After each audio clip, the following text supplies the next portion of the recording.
walks of life would share it with us. Ladies and gentlemen, I did inform His Majesty earlier that in Kenya, there is a concept called KINGPIN, and there is a contest for kingpins around Kenya. Different regions have different kingpins. And there is a vicious contest for this kingpin position, which literally amounts to not so much. But this week, all contests about kingpins have been suspended because the king himself is in town.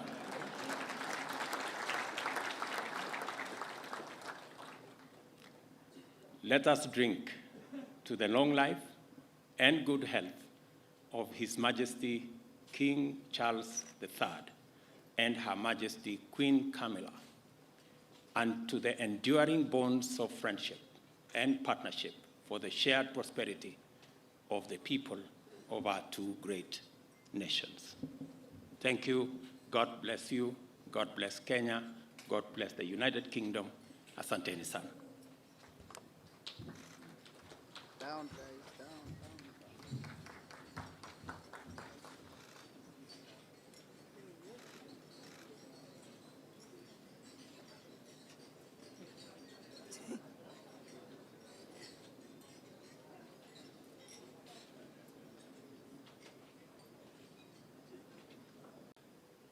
Mabibi na mabwana,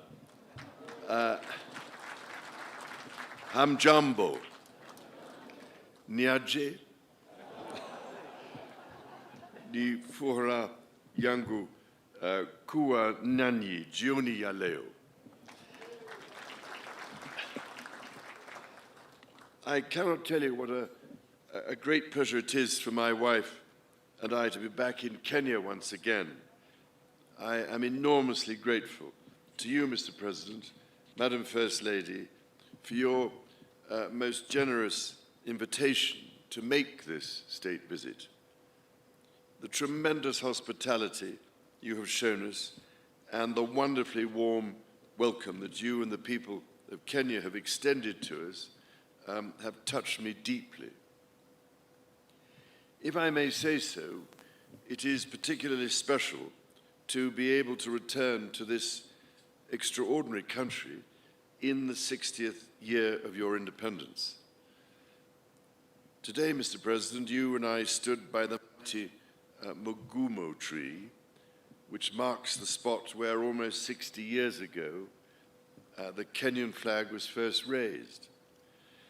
It seemed to me that the tree is thriving, strong and deeply rooted, just as this great republic and her people continue to thrive.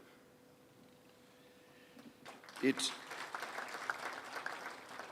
means a great deal to my wife and myself that in our coronation year, our first state visit to a Commonwealth country should bring us here to Kenya. We both take considerable pride in renewing the ties between the United Kingdom and Kenya, a country that has long held such special meaning for my family. Najisikia kama niko nyumbani.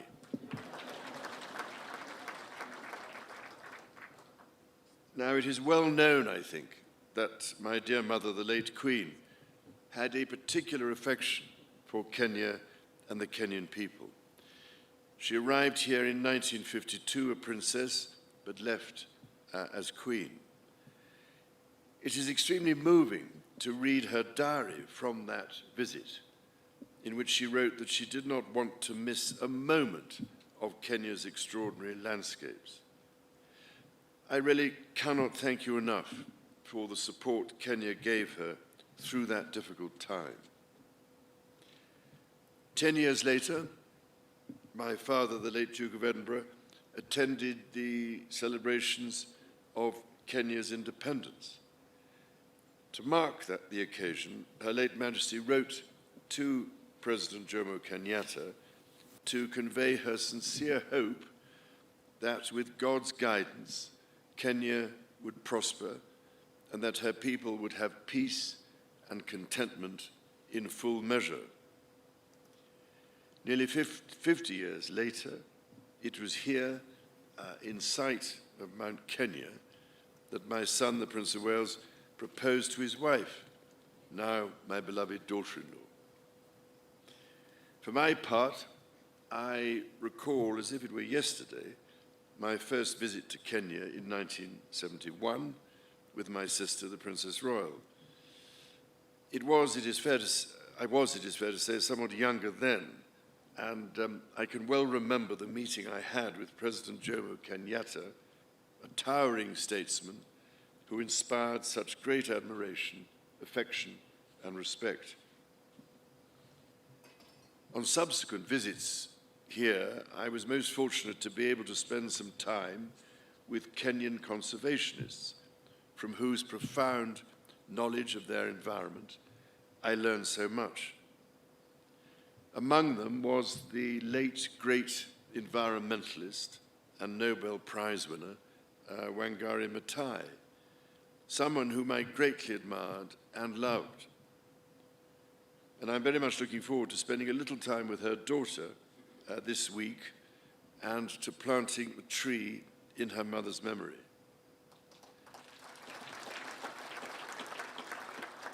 As Wangari Maathai said, when we plant trees, we plant the seeds of peace and seeds of hope. We also secure the future for our children. This is a sentiment that, as avid dendrophiles, lovers of trees, I know, Mr. President, that you and I share. Indeed, having been planting trees for most of my life, I thought I was doing rather well. But your ambition to plant 15 billion trees makes me look rather more critically at my own efforts. Ladies and gentlemen, my own and my family's special connections to Kenya are but one example of the myriad links between our two countries. The British people hold a deep affection for Kenya and visit in their tens and even hundreds of thousands every year. By the same token, I am delighted and proud that so many Kenyans choose to live, work, and study in the United Kingdom. Before traveling here, my wife and I held a reception in London to celebrate the invaluable contribution of Kenyans and British Kenyans to almost every field of British life, from the arts to medicine to academia. I was as touched by their affection for the United Kingdom as I was immensely grateful for what each of them brings to my country. It is the intimacy of our shared history that has brought our people together. However, we must also acknowledge the most painful times of our long and complex relationship. The wrongdoings of the past are a cause of the greatest sorrow and the deepest regret. There were abhorrent and unjustifiable acts of violence committed against Kenyans as they waged, as you said at the United Nations, a painful struggle for independence and sovereignty. And for that, there can be no excuse. In coming back to Kenya, it matters greatly to me that I should deepen my own understanding of these wrongs, and that I meet some of those whose lives and communities were so grievously affected. None of this can change the past, but by addressing our history with honesty and openness, we can perhaps demonstrate the strength of our friendship today. And in so doing, we can, I hope, continue to build an ever closer bond for the years ahead. As Jomo Kenyatta said, our children may learn about the heroes of the past. Our task is to make ourselves the architects of the future. Mr. President, in returning to Kenya, I have been struck by the many ways in which our country's relationship is now closer than ever. It is a modern partnership of equals facing today's challenges and looking to the many opportunities that together we can seize. Whether by using the King's Cross regeneration as a model for the Nairobi railway city, or by learning from Kenya how the blue economy can really work for local communities. All of you here this evening and across our countries deserve our gratitude for your ceaseless work to realize our joint ambitions. Our people's security is a paramount concern. It is fitting, then, that Kenya's first Marine Commando Unit was established earlier this year, trained by British Royal Marines. I also look forward to visiting Karioko War Grave Cemetery, where I will honor Kenyans and other Africans who died in 2 world wars. We must ensure all are granted the remembrance befitting their service. Kenya's efforts to address the existential challenges of climate change and biodiversity loss are remarkable.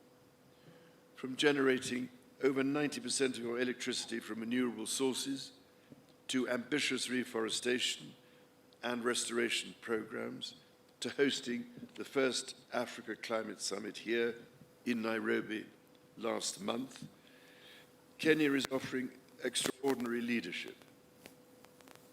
The Nairobi Declaration brings together different peoples whose cooperation will be essential to solve some of the serious environmental and ecological challenges not only facing us in the future, but facing us here and now.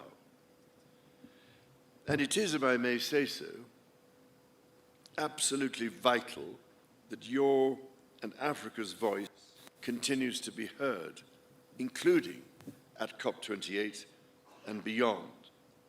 Because, Mr. President, there is much we could all learn from Kenya's example, so that the natural world we treasure and which ultimately is our only sustainer can be preserved and above all greatly enhanced and restored for the benefit of our grandchildren and the generations that follow them.